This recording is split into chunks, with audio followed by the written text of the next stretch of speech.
Hello everyone, and welcome back to the channel. Today's episode carries the weight of sorrow, reflection, and profound hope. It's not just a philosophical inquiry, it's a compassionate invitation to heal. We are going to talk about abortion, not as a political debate or moral battlefield, but as a deeply personal experience that often leaves a lasting imprint on the heart. In particular, we will explore how Buddhist wisdom addresses the emotional and karmic consequences of abortion, and how we can begin to make peace through the ancient practices of atonement and inner restoration. If you or someone you love has gone through this experience, this message is offered not with judgment, but with tenderness, because within Buddhism, even the deepest wounds are not condemned, they are seen as openings. Every pain holds the potential for awakening. Every regret contains the seed of transformation. Let us begin with a story. Her name was Elira.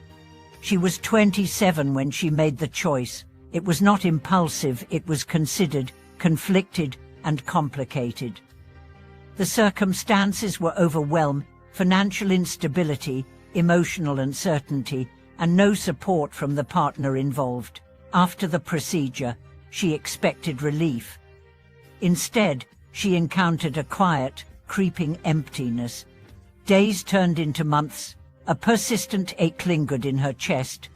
She couldn't explain it, but something had shifted in her.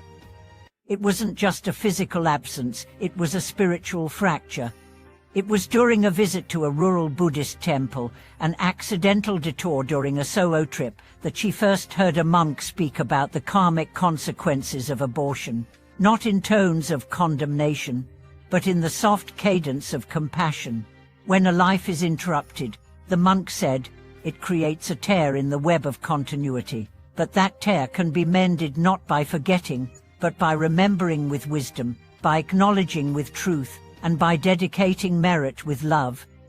That conversation marked the beginning of Elira's healing. Let us understand how Buddhism approaches abortion. In Buddhist ethics, life begins at conception. All sentient life is sacred, not because of doctrine, but because of interdependence. Every being is part of the vast continuum of consciousness, seeking liberation. To interrupt that process is to interrupt karma in motion. And yet, Buddhism does not see sin as eternal. It sees cause and effect. And more importantly, it offers a path toward purification. The emotional aftermath of abortion can be complex. Beyond the physical recovery, there is often guilt, grief, shame, or numbness. Modern psychology acknowledges this as post-abortion stress. Buddhism goes deeper. It sees this unrest as the ripple of unresolved karma. But here is the most crucial message. You are not condemned. You are called.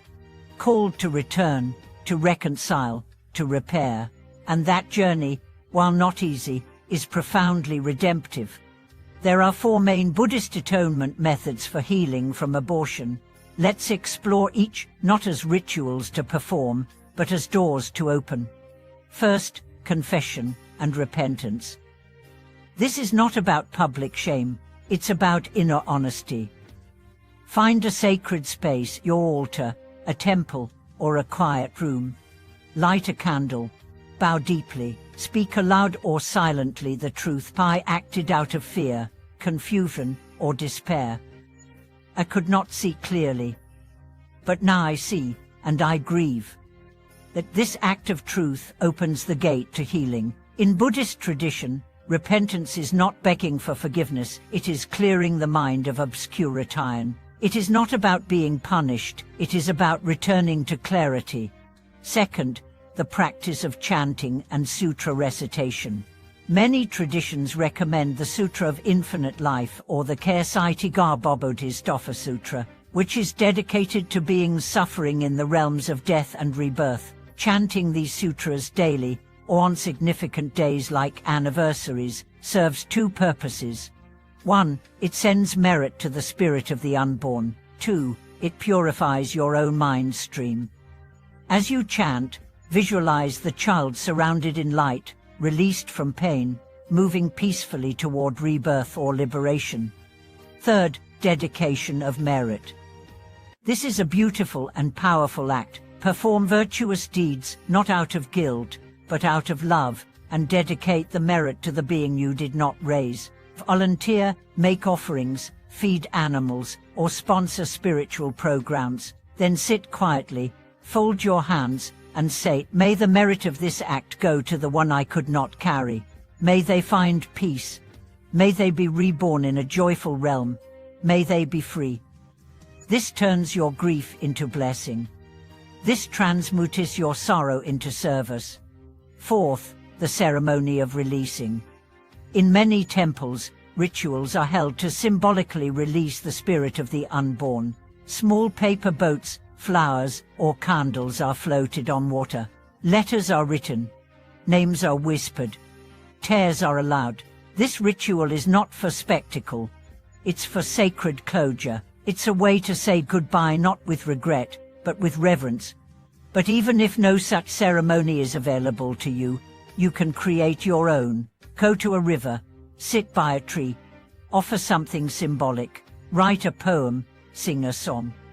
The universe listens to sincerity more than form.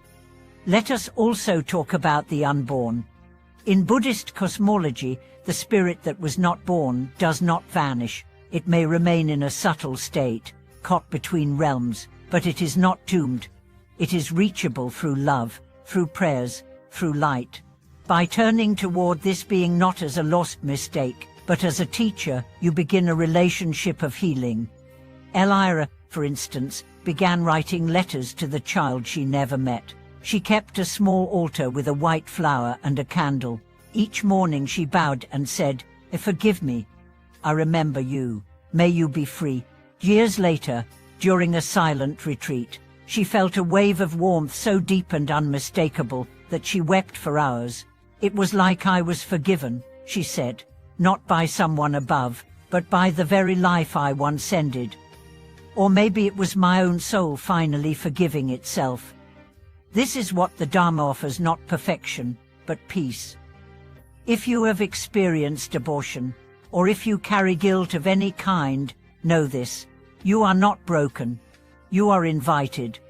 Invited to wake up, to make amends, to walk forward with new vision.